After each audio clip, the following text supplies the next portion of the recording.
Hi, I'm Debbie Peveril, and you're listening to the weekly tip from basicboardgovernance.ca.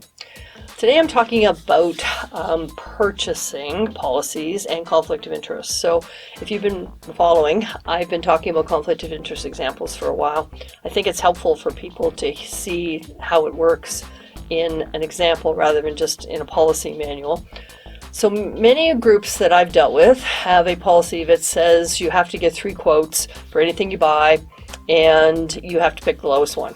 I have a problem with that to begin with, because do you really want to run an organization that was created with the lowest bidder every single time? But that's a separate conversation than what we're talking about today. What we're talking about today is if you have a rule where a board member's company can do a quote and they will get the business if they're the lowest quote.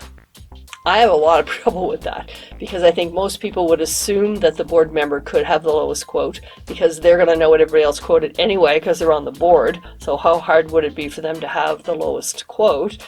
And you're going to tell people, oh no, it wasn't like that. We never showed them the quotes, and they're not going to believe you. I think the best policy for purchasing in a not-for-profit situation is to say that nobody who serves on the board can do any business with the board. Period. Full stop. Then you don't have any of this debates around the lowest bidder or who knew what when. You just don't have the situation that you would have to deal with.